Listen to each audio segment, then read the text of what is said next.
O assunto do vídeo de hoje vai ser rápido, quer dizer, rápido eu não sei se vai ser ou não.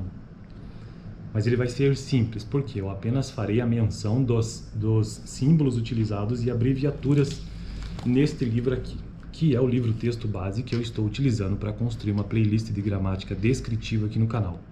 Esta é uma playlist que eu tento gravar e que vai ao ar todos os sábados, baseado neste livro, Gramática do Português Brasileiro, do Ataliba de Castilho. O link deste livro está na descrição, caso você tenha interesse.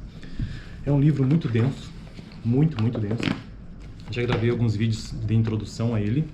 E hoje, então, os símbolos utilizados e a lista de abreviaturas. Por que que eu estou gravando isso aqui? Mas para que fazer isso? Está no livro, você vai consultar quando precisar. Sim, farei isso sempre que eu precisar.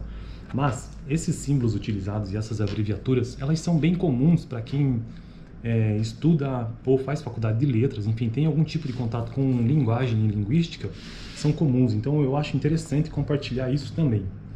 Elas são comuns em praticamente todos os livros que tratam de linguística, de linguagem, enfim.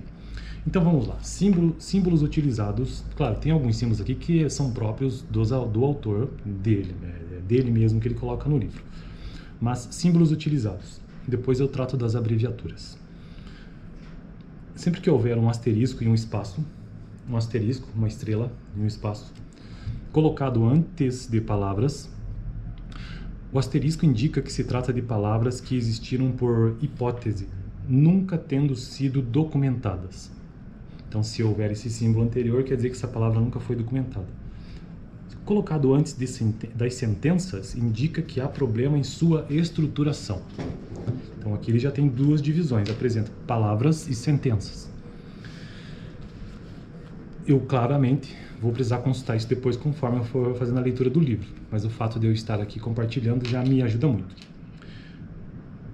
Agora, ao contrário, espaço e asterisco, ou estrela, né? Depois de palavras, esse símbolo indica tratar-se de termo técnico explicado no glossário. Beleza, ótimo. Agora aqui os símbolos que são utilizados em outras áreas da linguística também. Ó. Colchetes, aquele símbolo assim, ó. Colchetes quadrados delimitam a transcrição de unidades fonéticas, sintáticas, ou seja, sintagma, sentença e lexicais. Então, vou repetir. Colchetes representam ou delimitam a transcrição de unidades fonéticas, sintáticas e lexicais. Tem uma playlist de fonética e fonologia aqui no canal, em que eu já tratei sobre isso. Na verdade, realmente em fonética e fonologia, sempre que há uma transcrição fonética, ou seja, uma transcrição da fala, se coloca a transcrição usando o alfabeto fonético internacional entre colchetes. Barras inclinadas delimitam fonemas. Barras, colchetes, barras, delimitam fonemas. Isso aqui eu ainda não sei explicar direito, porque, embora eu já tenha tido a matéria, né? Mas eu ainda não construí a playlist aqui no canal sobre fonemas. Fonética e fonologia é uma disciplina de letras, pelo menos eu tive assim, e ainda não cheguei em fonemas. Chavetas ou chaves delimitam morfemas. Então, chaves delimitam morfemas de morfologia. Colchetes angulados delimitam radicais de vocábulo. Então, colchetes de angulados delimitam radicais de vocábulo.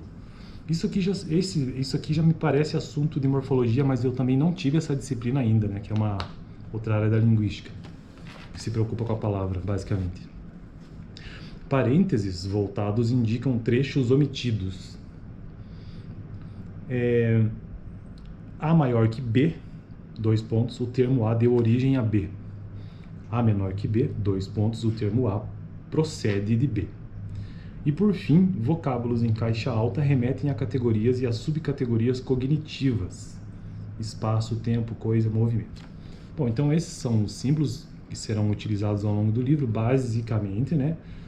E lembrar que barra é morfema, são fonemas, colchetes são morfemas, colchetes angulados são radicais de vocábulos, e colchetes normais, né, delimitam unidades fonéticas. E agora vamos à lista de abreviaturas. O que são essas abreviaturas que, do vídeo de hoje, me parece ser a coisa mais importante aqui. ADJ é o adjetivo, ADV é o advérbio. ART é o artigo. C1, primeira conjugação verbal. C2, segunda conjugação verbal. C3, terceira conjugação verbal. C4, quarta conjugação verbal no latim. CF, confira ou confronte, aí já é uma coisa comum mesmo, né? Comp, complementador. CJ, conjunção. DEM, demonstrativo. DID, diálogo entre o informante e o documentador. D2, diálogo entre dois informantes, mesmo projeto. EF, educação formal, mesmo projeto. INDEF, indefinido. NGB, nova nomenclatura gramatical brasileira de 1969. NURC, o projeto da norma urbana culta, 1969. OBL, argumento interno oblíquo. OD, argumento interno objeto direto. OI, argumento interno objeto indireto. P, conteúdo proposicional ou dictum. P1, primeira pessoa do singular. P2, segunda pessoa do singular. P3, terceira pessoa do singular. P4, primeira pessoa do plural. P5, segunda pessoa do plural. P6, terceira pessoa do plural.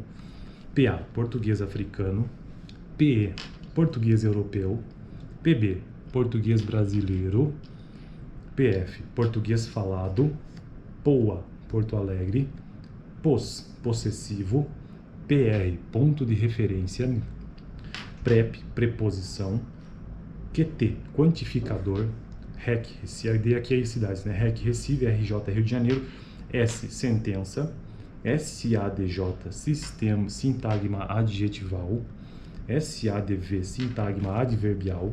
SMT, sufixo modo temporal. SN, sintagma nominal. SNP, sufixo número pessoal. SP, sintagma preposicional. SP São Paulo, quando seguida da sigla DI, D2EF.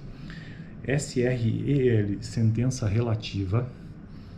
SUB, substantivo. SUJ, ou SUJ, argumento externo sujeito. SV, sintagma verbal. SVO, ordem, sujeito, verbo, complemento. SSA, Salvador. SV, subvocê na indicação das entradas de dicionário. E V, verbo. Então essas são as abreviaturas ao longo do livro, as principais, e os símbolos utilizados. Claro que eu precisaria consultar, e se você também tiver esse livro, é bem importante que conheça essas abreviaturas. Algumas delas aqui, na verdade, a grande maioria são novas para mim, no sentido de que eu não tenho contato com esse tipo de conteúdo e estou criando essa playlist justamente para ter acesso a isso. Porque na faculdade de letras você não aprende muito de gramática, você aprende de linguística, que é outra coisa, não é exatamente gramática. Gramática vamos aprender aqui com esse livro, mas existem várias interpretações sobre isso. Enfim, isso é assunto para outro vídeo. No próximo vídeo, então, eu já vou começar o capítulo 1, e não o conteúdo ainda propriamente dito, mas a menção do que se trata o capítulo 1, mencionando os subtítulos. Valeu!